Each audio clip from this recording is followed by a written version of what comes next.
সাজা ঘোষণা হওয়ার পর শেখ হাসিনার প্রথম বিবৃতি, গণতান্ত্রিক অধিকার ছাড়াই অনির্বাচিত সরকারের রায়। শেখ হাসিনা কি বলেছেন সাজা ঘোষণার পর? হাসিনার প্রথম বিবৃতি। রাত্রিবেলা থেকে শুরু হবে হয়তো আসল খেলা। ওপারে যখন বিচার ব্যবস্থার চলছে, এপারে তখন বাংলাদেশের ব্যাপারে চুলচেরা হিসেব নিকাশ শুরু হয়ে গেছে আজকে সকাল থেকে। এবার ফাঁসির রায় নিয়ে সরাসরি মুখ খুলল সাবেক প্রধানমন্ত্রী শেখ হাসিনা।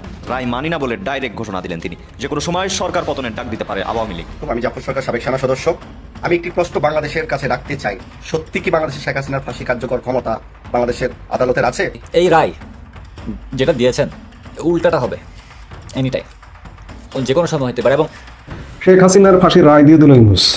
ভারত কি শেখ হাসিনাকে ফিরিয়ে দেবে? ইউনূসের বাবার ক্ষমতা নাই যে শেখ হাসিনাকে ভারত থেকে ফিরিয়ে আনবে ইউনূস, বরঞ্চ উল্টা রিয়াকশনে পতিত হবে ইউনূস। ইউনূস যে এক্সট্রা জুডিশিয়াল কিলিং করেছে কতগুলি, তো বিচার কার হবে? ঠিক আছে, বিচার তারা করুক, ওইসব বিচার আমি পড়া করি না। দর্শক, শেখ হাসিনার রায় হয়েছে আন্তর্জাতিক অপরাধ ট্রাইব্যুনালে। সেই রায়কে কেন্দ্র করে আন্তর্জাতিক মহলের যে বক্তব্য, সেই বক্তব্য আসা শুরু করেছে। প্রতিবেশী রাষ্ট্র ভারত থেকে প্রথম প্রতিক্রিয়া জানানো হয়েছে। দর্শক, এরই মধ্যে আপনারা জানেন মানবতা অপরাধী আন্তর্জাতিক ট্রাইব্যুনালে শেখ হাসিনার রায় কার্যকর করা হয়েছে। সেই রায়কে কেন্দ্র করে আপনারা দেখেছেন আওয়ামী লীগের নেতাকর্মীরা পাল্টা জবাব দিয়ে যাচ্ছে। তারা একের পর এক কর্মসূচি, ভাঙচাল, হরতাল ডেকে যাচ্ছে। তো দর্শক, আওয়ামী লীগ আরও ভয়ঙ্কর রূপ নিয়ে তারা মাঠে নামতে যাচ্ছে আগামী দিনে। চলুন এই ভিডিওতে দেখে আসি। অত্যন্ত গুরুত্বপূর্ণ, নাটনের শেষ পর্যন্ত দেখলে আশা করি বিস্তারিত সকল কিছু বুঝতে পারবেন। চ্যানেল নতুন হলে সাবস্ক্রাইব করে সাথেই থাকুন। দর্শক, শেখ হাসিনার রায় হয়েছে আন্তর্জাতিক অপরাধ ট্রাইব্যুনালে। সেই রায়কে কেন্দ্র করে আন্তর্জাতিক মহলের যে বক্তব্য, সেই বক্তব্য আসা শুরু করেছে। প্রতিবেশী রাষ্ট্র ভারত থেকে প্রথম প্রতিক্রিয়া জানানো হয়েছে। এখন পর্যন্ত, এই রাত পর্যন্ত ভারত ছাড়া অন্য কোনো দেশের আনুষ্ঠানিক কোনো মন্তব্য, বিবৃতি আমরা দেখতে পাইনি। তাহলে অন্য দেশগুলো কি আরও সময় নিতে চাচ্ছে এই ব্যাপার নিয়ে ভাবার জন্য? তারা যথেষ্ট সময় প্রয়োজন এটা ভাবছে, নাকি রায় কি দিলেন আদালত সেই রায় পর্যালোচনা করার প্রয়োজন মনে করছে অন্য দেশগুলো? এখন পর্যন্ত কোনো দেশের, ভারত ছাড়া কোনো দেশের প্রতিক্রিয়া মিলল না। কিন্তু ভারতের যে প্রতিক্রিয়া মিলল সেটাও বাংলাদেশ সরকারের জন্য খুব একটা সুখকর নয়। আজকে এই রায়ের পরে আইন উপদেষ্টা আসিফ নজরুল বলেছেন, ভারতের কাছে আবারও চিঠি পাঠাবো শেখ হাসিনাকে ফেরত পাঠানোর জন্য। যখন সরকার আবারও ভারতকে চিঠি পাঠাবে, এরকম মুহূর্তে আনন্দবাজারও একটা নিউজ করেছে যে ভারত কি আদৌ বাংলাদেশের হাতে শেখ হাসিনাকে তুলে দেবে এই রায়ের পরে? এরকম প্রশ্ন যখন তুলেছে, তখন ভারত সরকার আনুষ্ঠানিকভাবে কি বলছে? শেখ হাসিনার এই মৃত্যুদণ্ডের রায়ে তারা খুশি না অখুশি, নাকি কূটনৈতিক চালই চাললো এক ধরনের? সেই আলোচনা করে বোঝার চেষ্টা করব ভারতের অবস্থান, এবং ভারতের অবস্থানের ফলে তাদের সঙ্গে আমাদের সম্পর্কের আরও অবনতি হতে চলেছে কিনা। থাকবেন পলিটিক্স টিভির নিয়মিত আয়োজনে।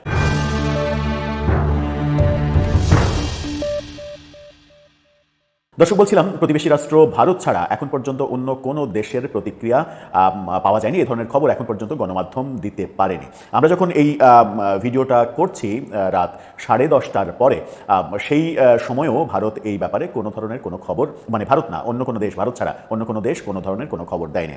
ভারতের এই খবরটা নিয়ে 71 টেলিভিশনের শিরোনামটা দেখলেই বুঝতে পারবেন। সেখানে বলা হচ্ছে যে ministry of external affairs, government of India, সেখানে তারা বলছে শেখ হাসিনার রায়ের পর যা জানালো নয়াদিল্লি কি জানিয়েছে, নয়াদিল্লি আদতে কি বলতে চাইছে? নয়াদিল্লি কি এই শেখ হাসিনার মানে যে ফাঁসি, যে রায় হলো, সেই রায়ে কি নয়াদিল্লি খুশি নাকি অখুশি, নাকি কূটনৈতিক ভাষা প্রয়োগ করলো? তাদের যে প্রতিক্রিয়া স্টেটমেন্ট, সেই স্টেটমেন্টটা, অফিসিয়াল স্টেটমেন্টটা আপনারা দেখে নিতে পারেন। সেই স্টেটমেন্টে তারা কি বলছে, সংক্ষিপ্ত মাত্র 7 লাইনের একটা স্টেটমেন্ট, 7 লাইনের স্টেটমেন্ট দিয়েছে তারা। যদিও সেটা ইংরেজিতে দিয়েছে, ইংরেজিটা না পড়ে সেটার বাংলা নিয়েই আলোচনা করি, অযথা ভিডিওর ডিউরেশন বাড়ানোর কোনো প্রয়োজন নেই। সেখানে বিবৃতিতে নয়াদিল্লি জানিয়েছে ভারত বাংলাদেশের সঙ্গে শান্তি, গণতন্ত্র, অন্তর্ভুক্তি এবং স্থিতিশীলতায় একসঙ্গে কাজ করবে।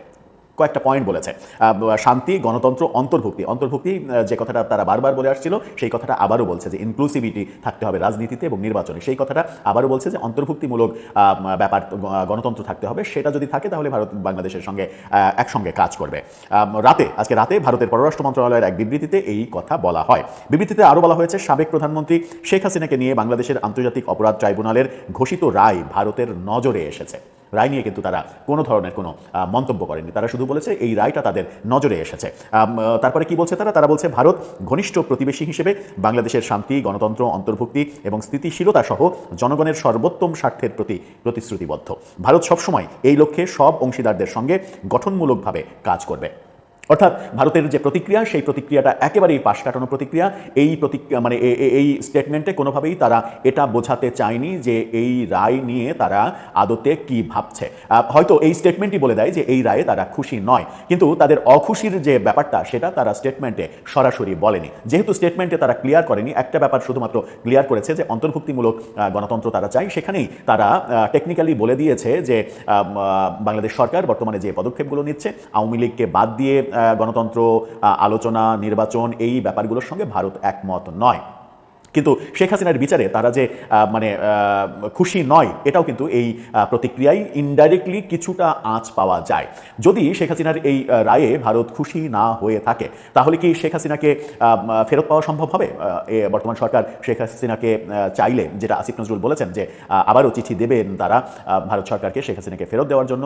বিভিন্ন রাজনৈতিক দল যেমন এনসিপি থেকে রায়ের পরপরই বলা হয়েছে যে 1 মাসের মধ্যে তাকে ভারত থেকে ফিরিয়ে আনতে হবে, ফিরিয়ে এনে তার ফাঁসি কার্যকর করতে হবে।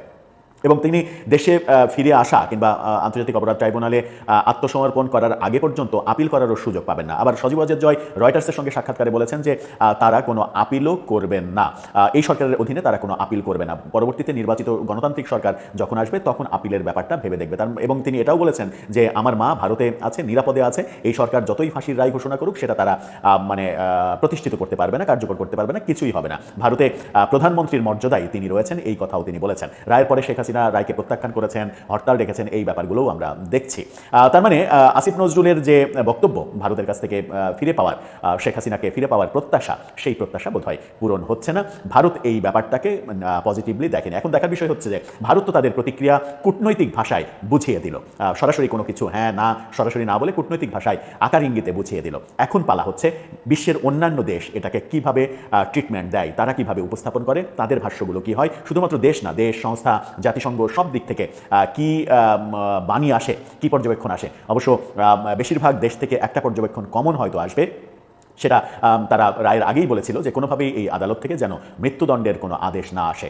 যে সকল দেশ এবং এমনকি জাতিসংঘ যারা মৃত্যুদণ্ডের বিপক্ষে, রায়ে মৃত্যুদণ্ডের বিপক্ষে, তারা নিশ্চিত করে এই রায়ের বিরোধিতা করবে। দর্শক, এ ব্যাপারে আপনার কি মনে হয়? ভারতের পরবর্তী অবস্থান কি হতে পারে? তাতে কি এই সরকার আরও বিব্রতকর অবস্থায় পড়ে যাবে এবং ভারতের সঙ্গে সম্পর্ক কি আর এক ধাপ অবনতি হবে এই ঘটনার পরে? আপনার মতামত জানিয়ে লিখতে পারেন আমাদের কমেন্ট বক্সে। কিন্তু যে এক্সট্রা জুডিশিয়াল কিলিং করেছে কতগুলি, তো বিচার কার হবে?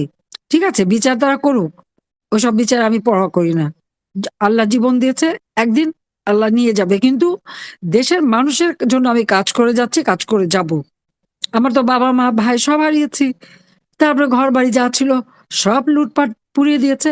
গণভবন তো আমার নিজের পারি না, সরকারি, তার উপরে এত ক্ষোভ। লুই কানের ডিজাইন এবং তার ল্যান্ডস্কেপ অনুযায়ী এই গণভবনটা হচ্ছে সরকার প্রধানের বাসা। সেখানে আয়নাঘর বানাচ্ছে, মিউজিয়াম বানাচ্ছে, কবর বানাচ্ছে, 150 কবর, 1000 কোটি টাকা খরচ করছে। মানুষ খাবার পায় না, প্রত্যেকটা জিনিসের দাম বেড়ে গেছে, মানুষ চিকিৎসা পায় না, মানুষের জীবনে শান্তি নিরাপত্তা দিতে পারে না, কিন্তু গণভবনে টাকা খরচ করে সেখানে মিউজিয়াম বানাচ্ছে। কাদের জন্য? ওই খুনি দুষ্কৃতিকারী তাদের সান্ত্বনা দেওয়ার জন্য। ওই কবরে কে যাবে কে জানে, ওটা আল্লাহ ঠিক করবে। দর্শক, সম্পূর্ণ ভিডিওটি দেখলেন এবং আজকের এই ভিডিও সম্বন্ধে আপনাদের ব্যক্তিগত মতামত অবশ্যই কমেন্ট সেকশনে জানিয়ে দেবেন। দেখা হচ্ছে পরবর্তী ভিডিওতে। আসসালামু আলাইকুম।